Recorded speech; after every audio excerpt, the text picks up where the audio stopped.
TNPSC தேர்வு தயாரிப்பிற்கான தினசரி நடப்பு நிகழ்வுகள் சுருக்கம். தமிழ்நாடு நடப்பு நிகழ்வுகள். முதல்ல வாக்காளர் பட்டியல் திருத்தம். தமிழகம், புதுச்சேரி உள்ளிட்ட 12 மாநிலங்களில் வாக்காளர் பட்டியலை திருத்தும் சிறப்பு பணி இன்று அக்டோபர் 28 முதல் தொடங்குகிறது.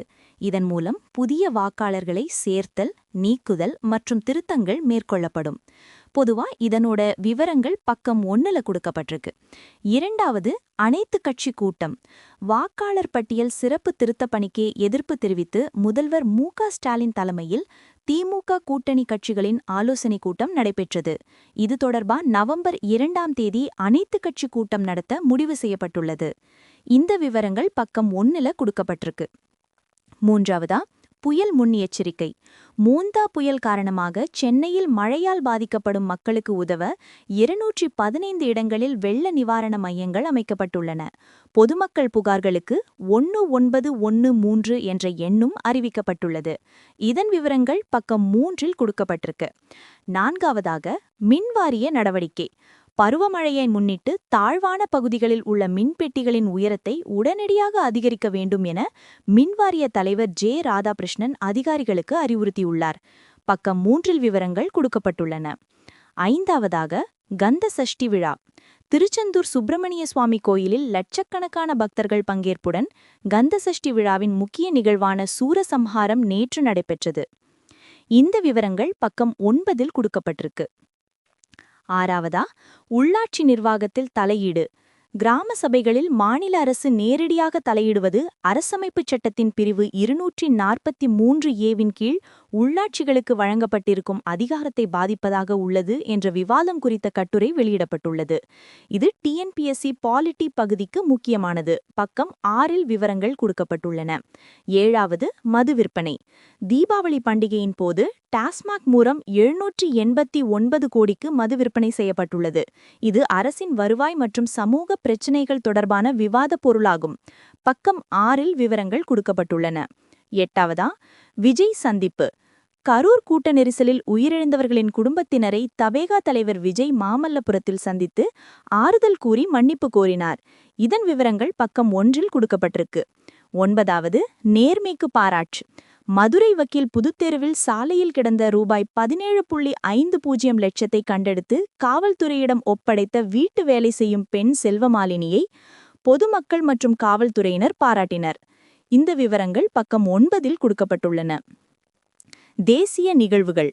முதல்ல, புதிய தலைமை நீதிபதி பரிந்துரை. உச்சநீதிமன்றத்தின் அடுத்த தலைமை நீதிபதியாக நீதிபதி சூரியகாந்த் பெயரை தற்போதைய தலைமை நீதிபதி டி.ஒய். சந்திரசூட் மத்திய அரசுக்கு பரிந்துரை செய்துள்ளார். இந்த விவரங்கள் பக்கம் 11இல் கொடுக்கப்பட்டுள்ளன. இரண்டாவது, உச்சநீதிமன்ற உத்தரவு. தெருநாய் பிரபலம் தொடர்பாக தமிழ்நாடு உள்ளிட்ட மாநிலங்களின் தலைமைச் செயலாளர்கள் நேரில் ஆஜராக வேண்டுமென உச்சநீதிமன்றம் உத்தரவிட்டுள்ளது. இந்த விவரங்கள் பக்கம் 2இல் கொடுக்கப்பட்டுள்ளன. மூன்றாவது, ஊழல் வழக்கு. ராஜஸ்தான் தகவல் தொழில்நுட்பத்துறை அதிகாரி ஒருவர் அரசு ஒப்பந்தங்களை பெற்ற நிறுவனங்களிடமிருந்து தனது மனைவி பெயரில் சம்பளம் என்ற பெயரில் லஞ்சம் பெற்றது கண்டறியப்பட்டுள்ளது. இந்த விவரங்கள் பக்கம் 15இல் கொடுக்கப்பட்டுள்ளன. நான்காவதாக, சட்டவிரோத குடியேற்றம்.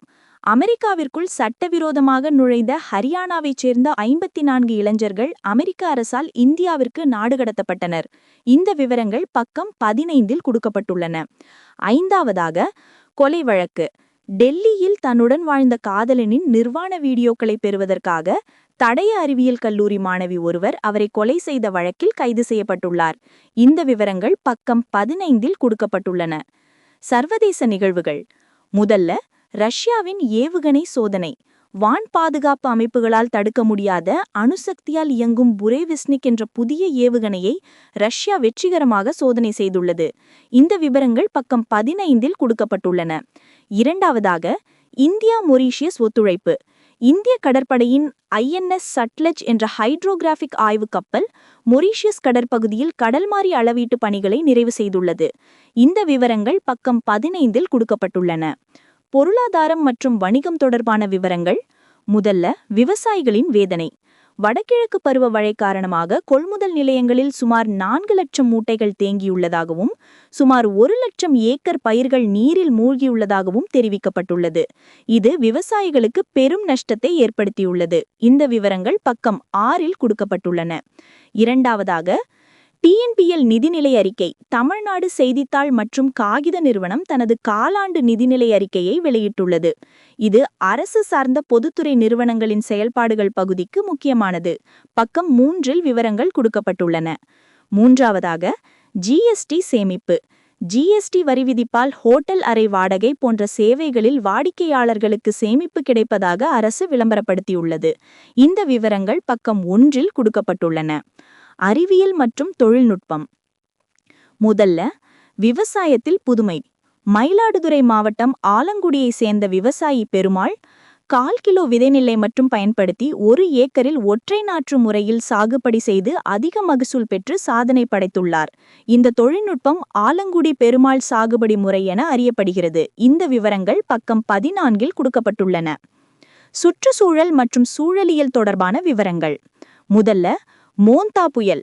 வங்கக்கடலில் உருமான மோந்தா புயல் இன்று நைட்டு ஆந்திராவின் காக்கிநாடா அருகே கரையை கடக்கும் என எதிர்பார்க்கப்படுகிறது.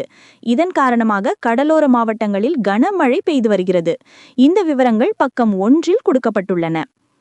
விருதுகள், விளையாட்டு மற்றும் முக்கிய நபர்கள் தொடர்பான விவரங்கள். முதல்ல, பி.வி. சிந்து.